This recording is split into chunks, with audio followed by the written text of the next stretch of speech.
And yes, it is a bright Monday morning. It is the fresh week, a fresh start right here on Citizen 93.7 FM. And it's time for the newspaper review right here this morning, this minute. And would like to wish our Muslim brothers and sisters within the Federal Capital Territory and its environs Ramadan Karim this wonderful Monday morning. It's March 11th, 2024.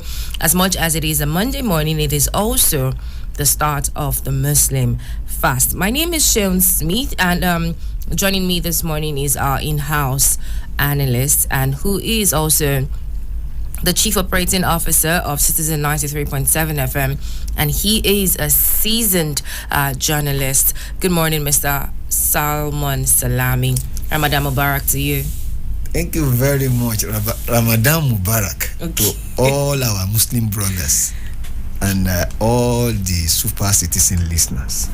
All right, thank you very much, sir. Now, as usual, we tend to run through a couple of papers across the national dailies. Punch newspaper, This Day newspaper, Leadership, Daily Trust, Vanguard, Nigerian Tribune. We'll also take a look at The Guardian.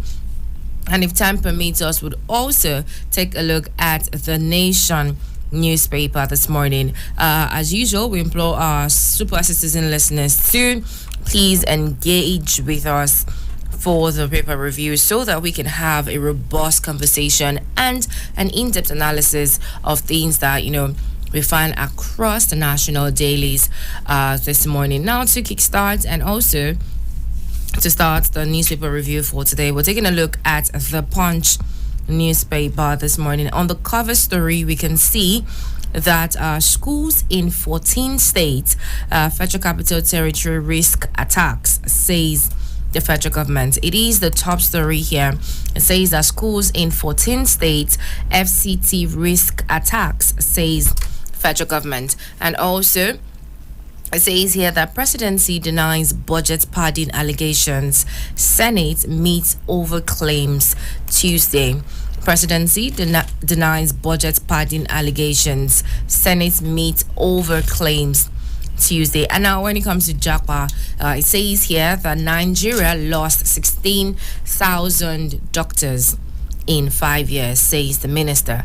Nigeria lost 16,000 doctors in 5 years, says the minister. And now Falana wants justice for 7 killed in customs office stampede. Falana wants justice for 7 killed in custom office stampede. Here as well, we'd also see the fresh protest over Shaibu's impeachment plan. Cleric warns Obaseki. Fresh protest over Shaibu's impeachment plan. Cleric warns Obaseki. Pencom denies lending federal government a 10 trillion naira.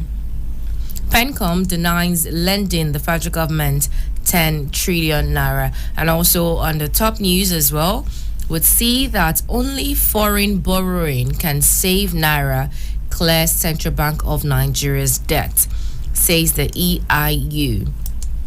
Only foreign borrowing can save naira, clear CBN debt, says the EIU. That's International Business Research Firm. Economist Intelligence Unit has said that the Central Bank of Nigeria does not have the liquidity to support the naira as of now.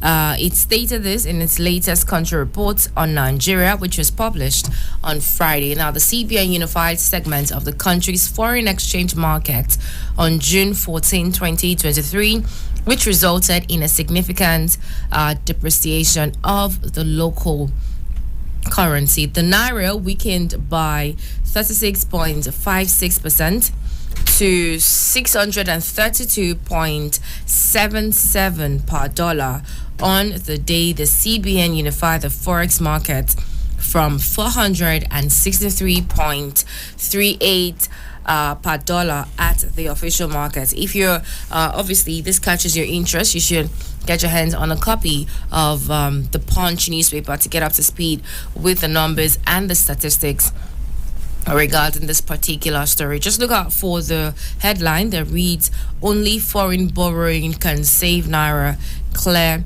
CBN debt." And this was said by the EIU. And now, Ramadan begins today. Sultan seeks prayers against insecurity and hardship. Ramadan begins today. Sultan seeks prayers against insecurity, hardship.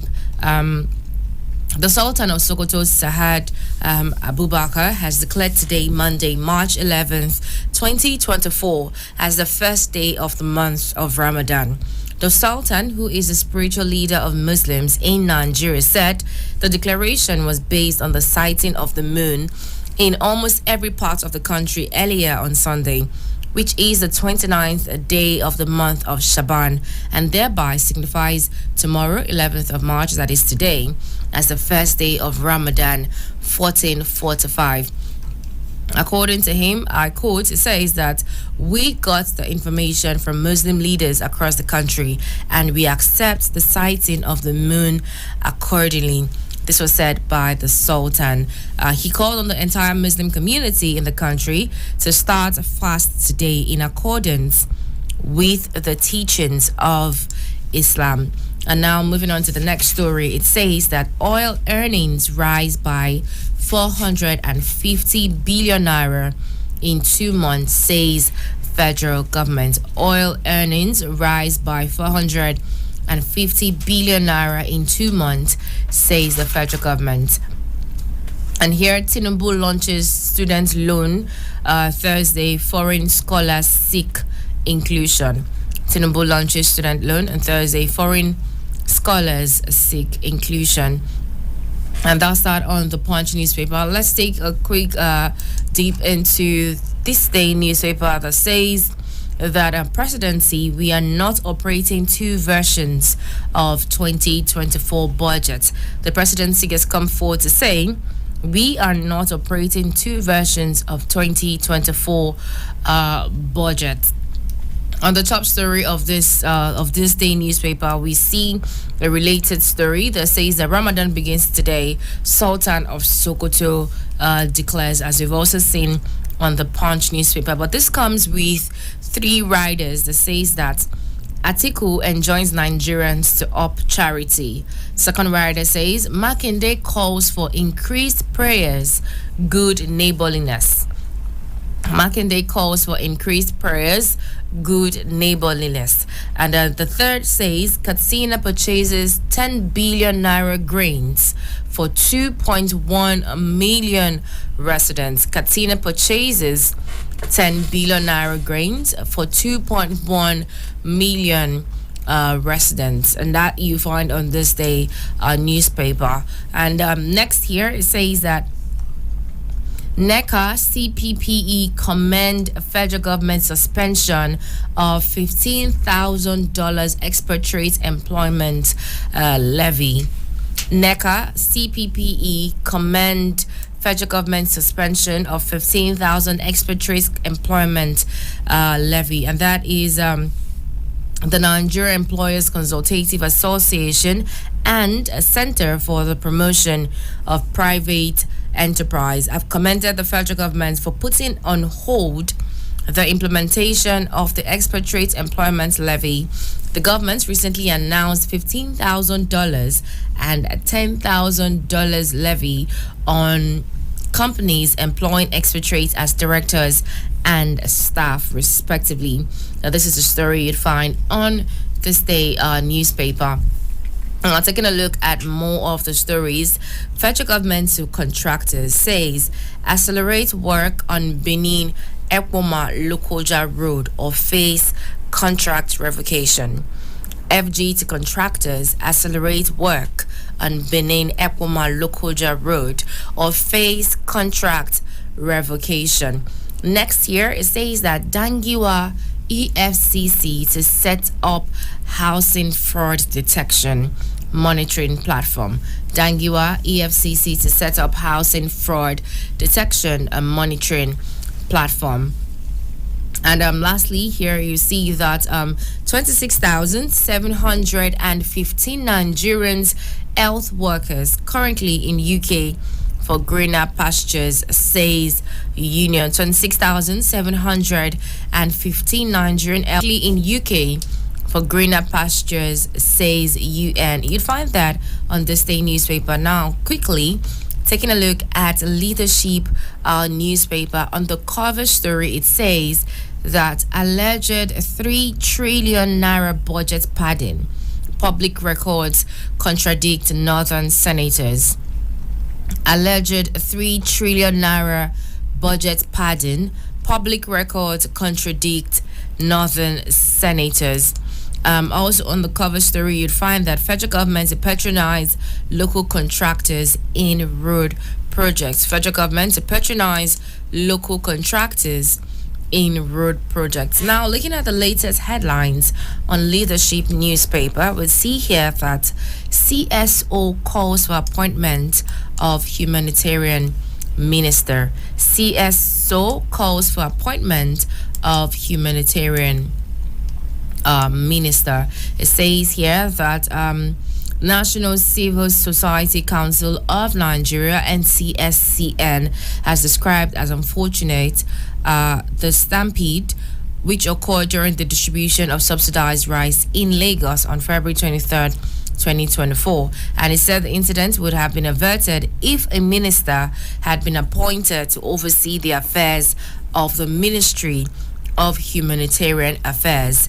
Now, the same NCSN stated this in a communique it issued at the end of an emergency meeting to deliberate on the state of the nation and other issues on the front burner of national discourse. According to the council, the inactivity of the ministry over lack of substantive ministers can be said to be largely responsible for the February 23 unfortunate incident.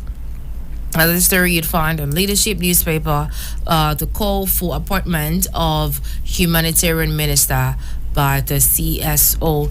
Moving on, it says here that advocacy group has said citizen support key to winning war against bandits. Citizens support key to winning war against bandits. Now, 5-story building collapses in Anambra. 5-story building collapses in Anambra. You see here that Taraba USAID collaborate against HIV in 3 local government areas. Taraba USAID collaborates against HIV in 3 local government areas. We'll see here that in regards to NIN, SERAP to sue NCC over deactivation of subscribers lines. SERAP of subscribers lines. And there's a part of the stories you find on Leadership newspaper for this morning. But then we'll move on to the next here, and that is Daily Trust. On Daily Trust, you'd see on the cover story a Nigerian daily that says why young people do not read. Apparently this is a podcast, but then it says one of the biggest and largely unresolved problems stereotypical African society like Nigeria has faced over the last decades has to do with young people not reading. It says how many young Nigerians today can actually sit and read a book. This is a podcast, so if at all you get to get your hands on the Daily Trust newspaper, you'd find this particular headline, the story here, and you can get up to speed on why it has been said that Nigerians, the young Nigerians, do not read. And now looking at the next story, it says that gender-based violence now a pandemic, says expert. Gender-based violence now a pandemic, says expert. It says here also that the alarming increase in cases of gender-based violence, that is GBV, has been described as a pandemic that needs urgent attention for a better society. This was disclosed by the senior security and gender consultant Jaida Katu. According to her, the report that shows 1 out of 3 suffers from acts of gender-based violence is very worrisome. And she spoke during an organized dialogue with a topic gender-based violence response held in Kano as part of activities lined up to celebrate the 2024 International Women's Day with the theme Inspire Inclusion by Investing in Women to Accelerate Progress, organized by the Rule of Law and Empowerment Initiative, also known as Partners West African Nigeria. And the next story says that Kagbada inaugurates newly elected officials. Kagbada inaugurates newly elected officials. That is the Karubagi Development Association in Abuja Municipal Area Council, AMAC, on Saturday inaugurated its newly elected officials in the area. Take a look at more stories. It says here that you lied. Presidency hits Ningi over 2 versions of budget claim. You lied. Presidency hits Ningi over 2 versions of budget claim. It says also that NDLEA arrests 2 grandpas over drug trafficking.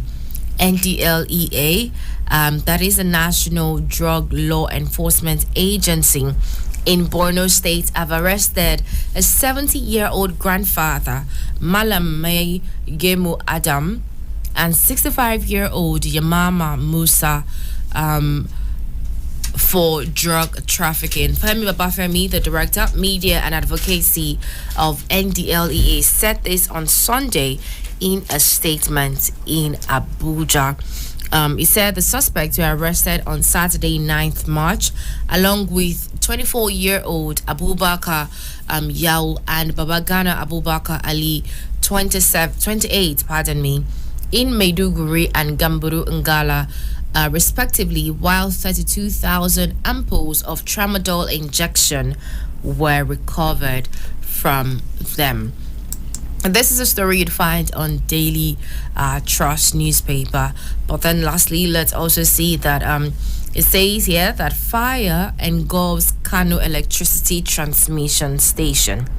Fire engulfs Kano electricity transmission station. Before we move on to the next dailies here, it says we are tackling food crisis, economic hardship, says governors.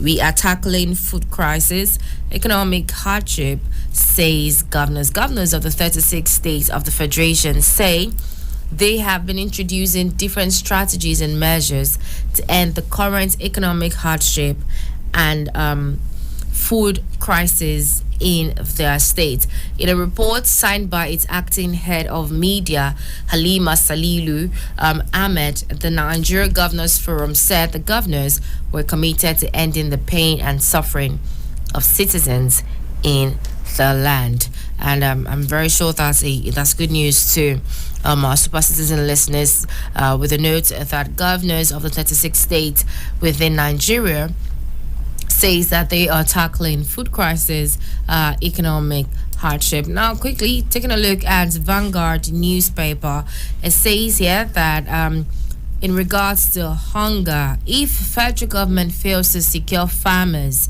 food prices will remain high, says Fakan. That is, it says that Abuja governors of the 36 states under the aegis of Nigeria Governors Forum have said that we're on top of the situation to address issues of food crisis, economic hardship, and hunger in the country, introducing different strategies and measures.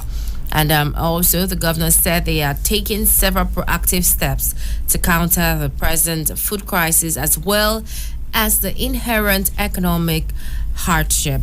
I would also see on the Vanguard newspaper, the next story, which is on the cover page. It says that businesses suffocating as fuel energy costs shoot skywards. Businesses suffocating as fuel energy costs shoot skyward. Now moving forward, it says here that state of the nation, we cannot continue like this, says Professor Obiora Okonkwo. State of the nation, we cannot continue like this, says Professor Obiora Okonkwo. And this comes with two riders that says talks about challenges in the aviation sector, and the second rider says speaks on Igbo nation and the way forward. State of the nation, we can't continue like this, Professor Obiora Okonkwo has come forth to say. And now we are in a season of national distress, says David Oyedepo, the resident pastor of Living Faith Church worldwide, headquartered in Cana Land, Ogun State. David Oyedepo Jr. has said Nigeria was in a state of distress. And speaking on the church's third service themed Covenant Day of Fruitfulness, says that Oyedepo urged Christian faithful to take cover in covenant stewardship. The headline reads, "We are in a season of national distress," says Oyedepo. And lastly, here we see that RMAFC Lord Tinubu for adopting Oronsaye's report.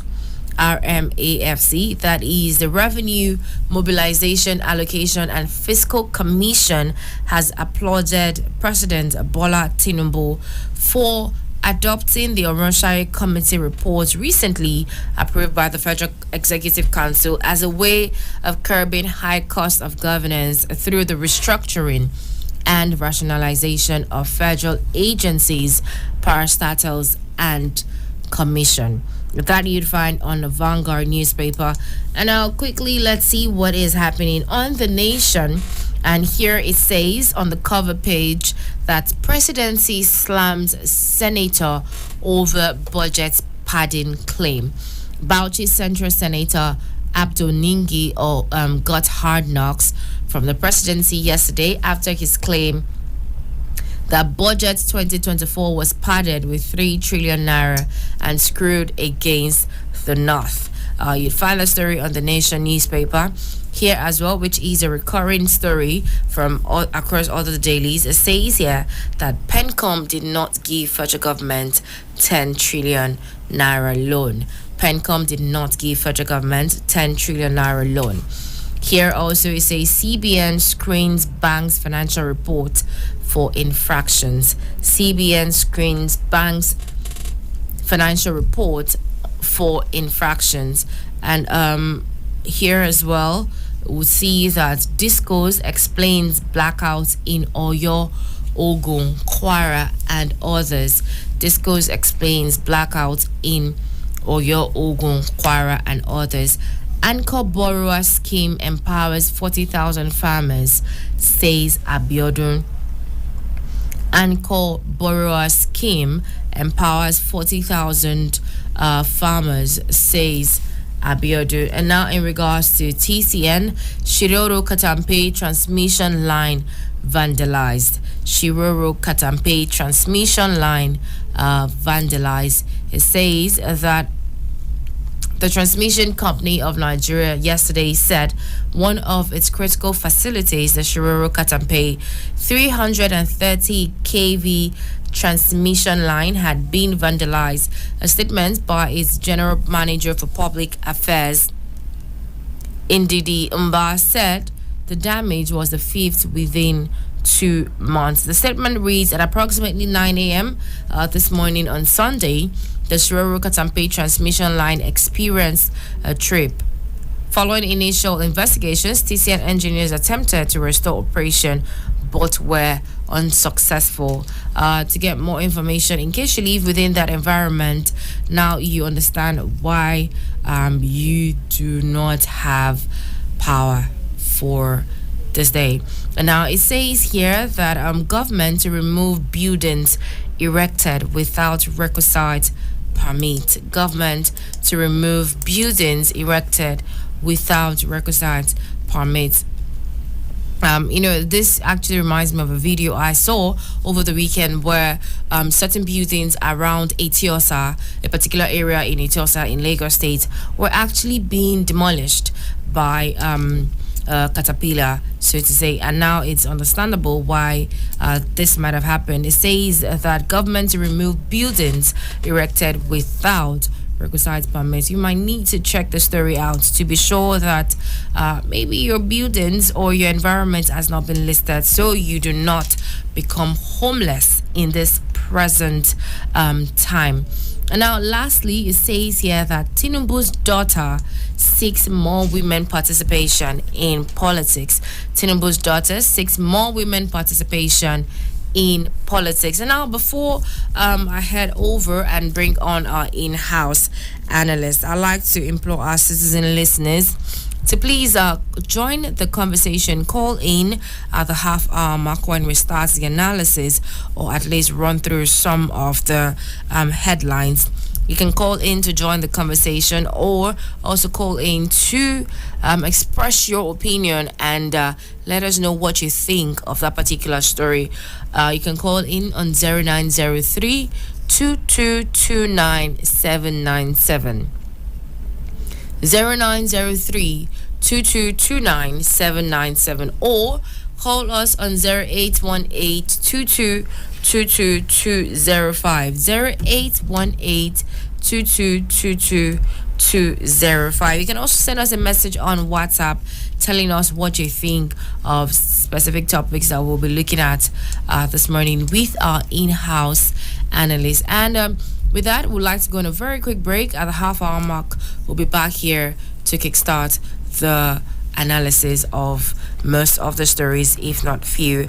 And I would like to tell our listeners to please stay tuned and do not go anywhere. We'll be right back.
And yes, many thanks for staying tuned. Welcome back to the newspaper review right here on Citizen 93.7 FM. It's time to kickstart as it is past the half hour mark. To retrace once again, Citizen listeners, please do call us on 0903 2229 797. 0903 2229 797.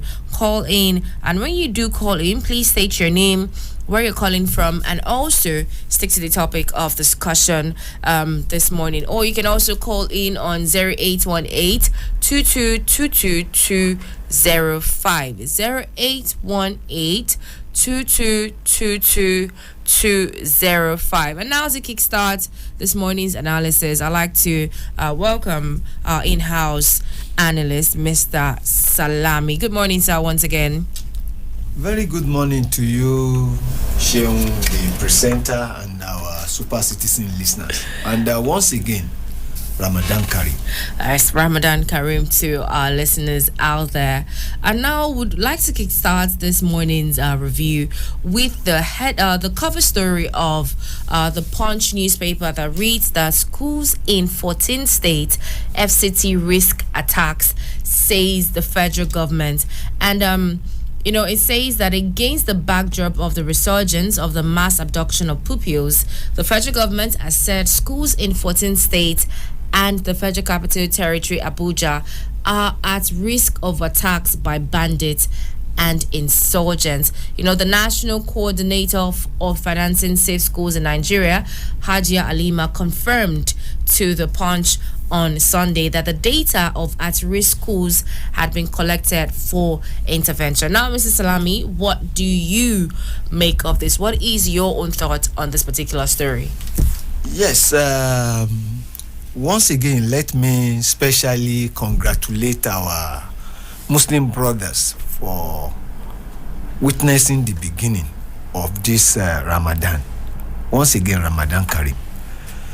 Well, 14 states and Federal Capital Territory at risk. I mean, schools in 14 states to be at risk. The federal government has warned. Now, what do we make of this vital, useful, informed information? It is not enough to say that 14 states and federal capital are at risk. It is not enough.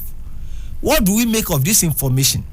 When you have tomorrow's information today, it means you are ahead. You will be in a position to plan and take necessary action. Now that the federal government knows that 14 states and the federal capital are at risk of attack and abduction, we should now begin to plan and ensure that no such attack or abduction happens again. If it does, it means that we are not taking advantage of intelligence information, and that is not good enough. We thank federal government for having that information at their disposal. But what do we make of such information is more important than just having that information. And what we should do is to ensure that we nip it in the bud and we are proactive. Thank you very much, Mr. Lam. Now, moving on quickly to the next story here that says that on Daily Trust, it reads that parents of abducted Kaduna students cry out for help.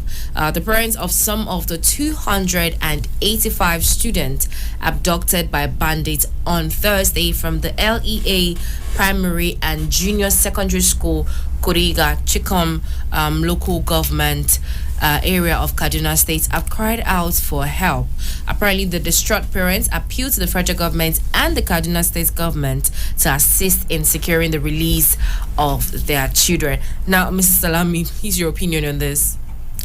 Well, this is a sad story.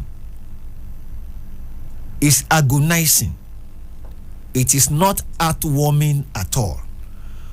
Parents of abducted Kaduna students cry out for help. Let us put ourselves in their position today. How do we feel? Or how will we feel? The federal government should be more proactive. I do not understand how 285 students will be whisked away. How many trailers did the bandits bring? How many trailers did they bring to the school? How many? And were there nobody around? Are these bandits ghosts? There is the need for we citizens to know that insurgency can only be taken care of if and when we as citizens are ready to do the needful. And what exactly do I mean? This fight is not for the federal government or the military or security agencies alone. It is our fight. We are all involved. We should own this and ensure that we put this behind us. It is not proper. It is not good. It doesn't speak well. It's getting too much. And there is a need for we citizens to know that insecurity in Nigeria is our problem, collective problem, and not the problem of the federal government alone.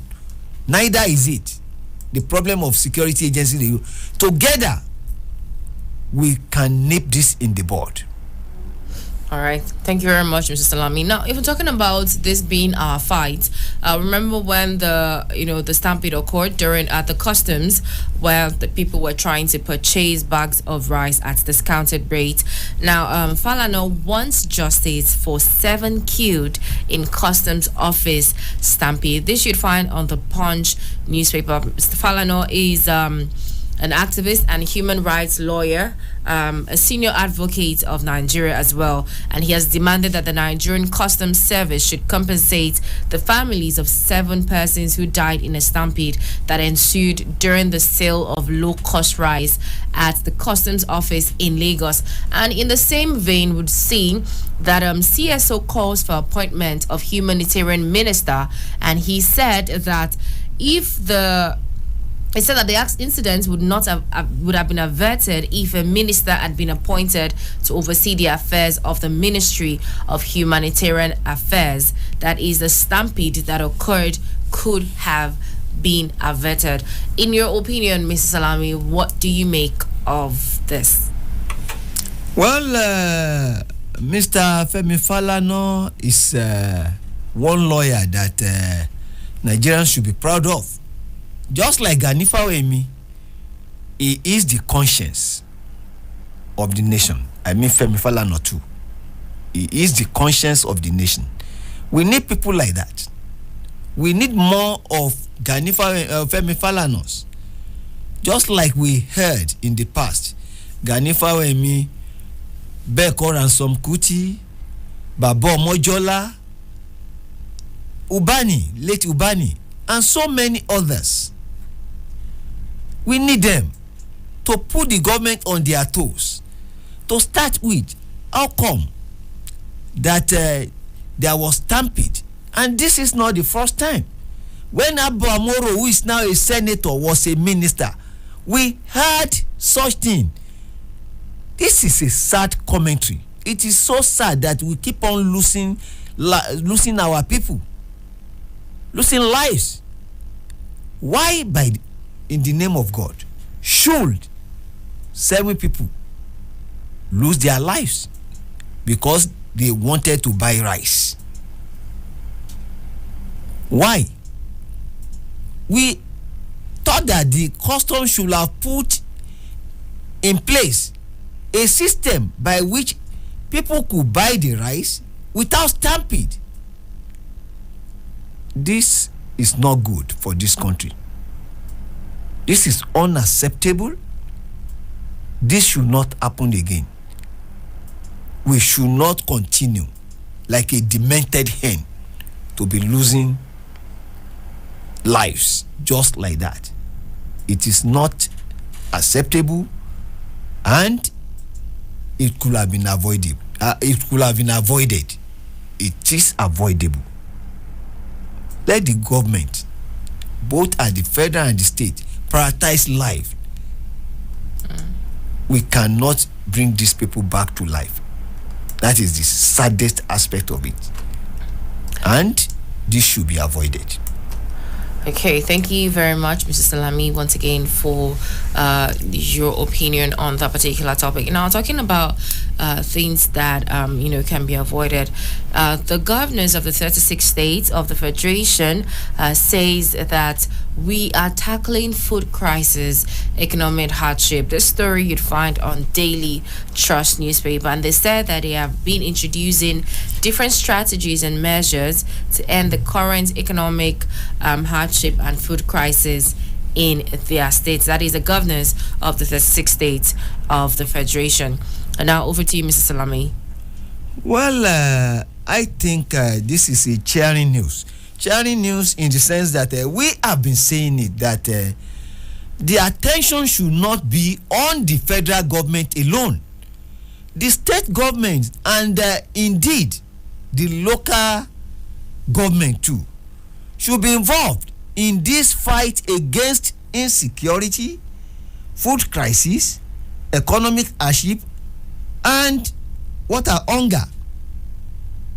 I think that all hands should be on deck, and it is cheering to know that Nigerian Governors Forum, they have taken up the gauntlet and they are prepared to ensure that it is bye-bye to hunger. We do not need to be hungry in this country. I still don't believe that Nigerians should go to bed without food.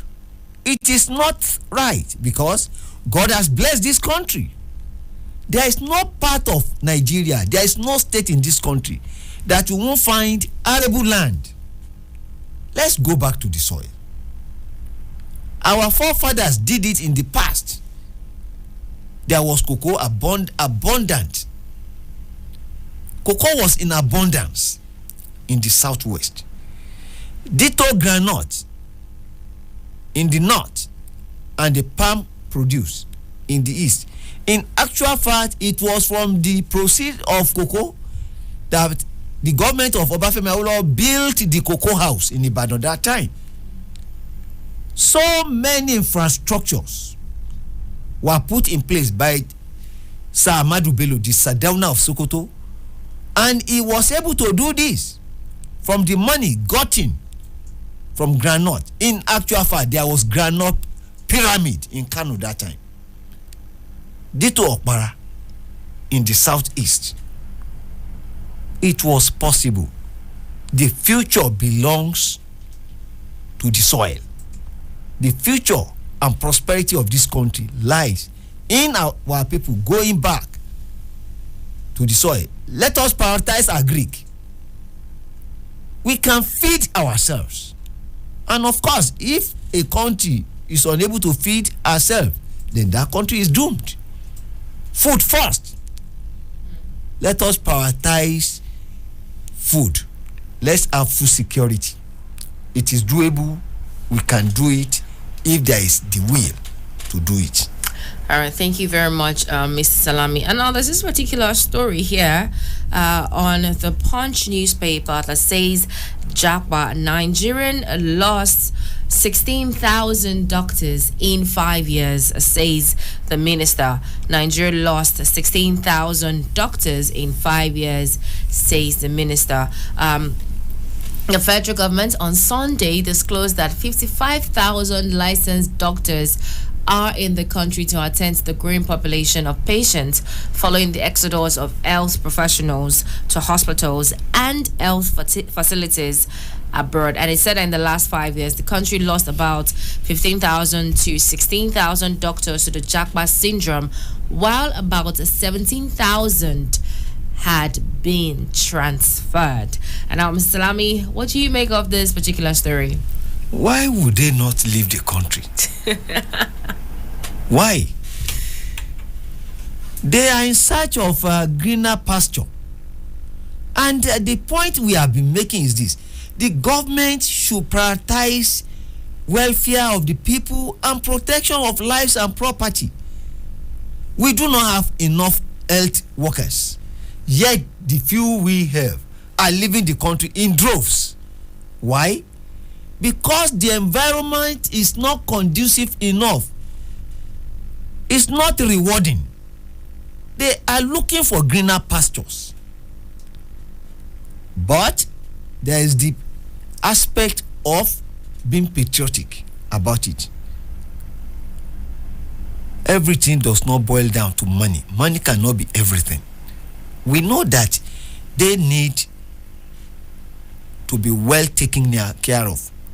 Better remuneration, good working condition, equipment to work with, and job satisfaction. We know.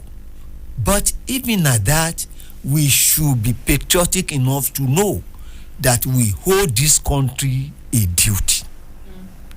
That is my appeal, both to the government and our healthcare personnel, that yes, we do not have that conducive environment for you to thrive. You need occupational, you need to be satisfied.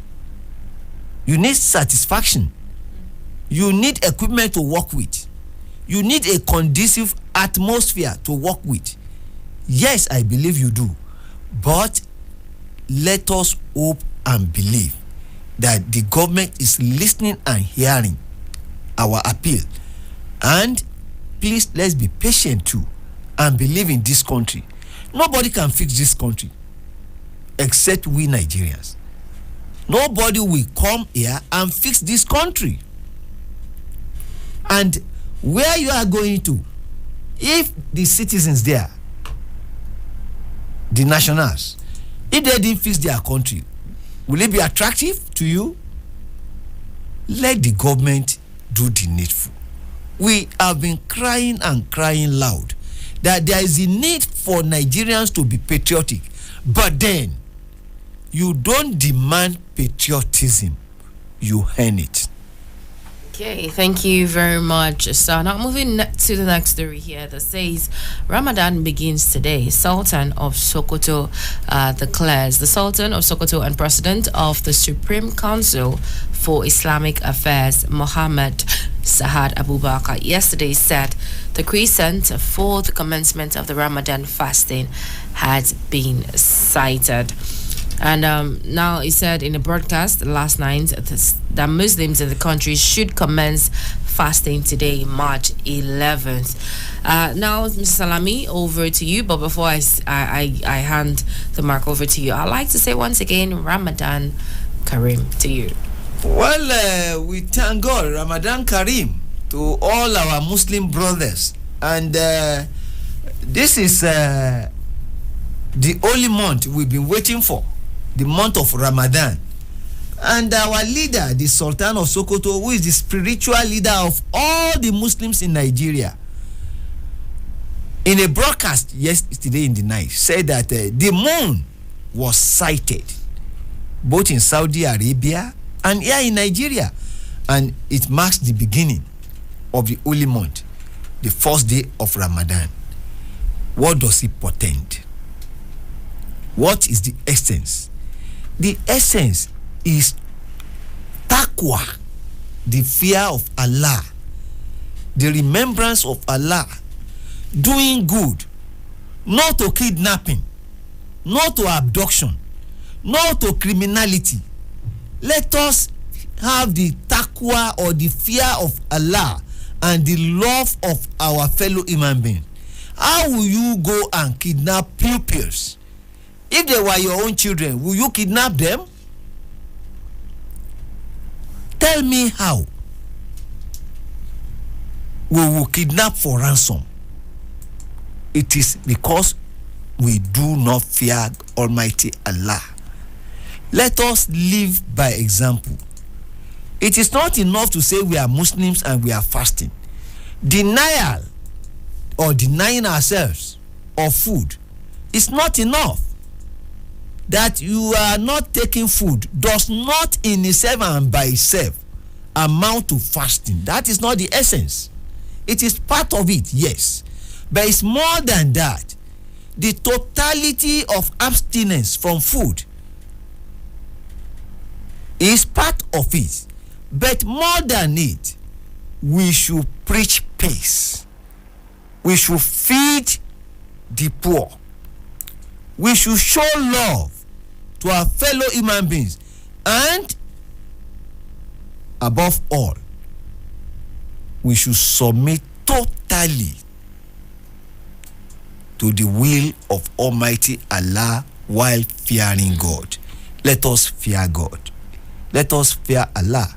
It is very important, and don't let us play with our obligatory prayers, the 5 prayers times 5 prayers in a day.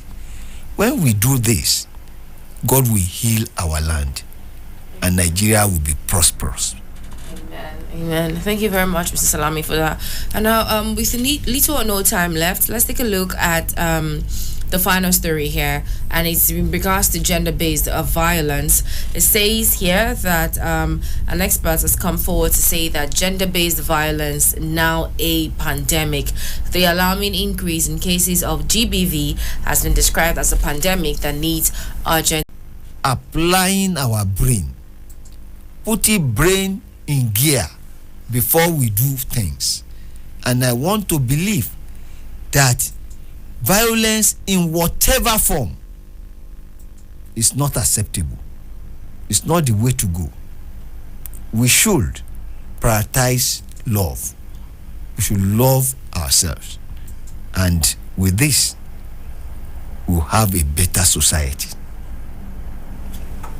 Okay, thank you very much for that one.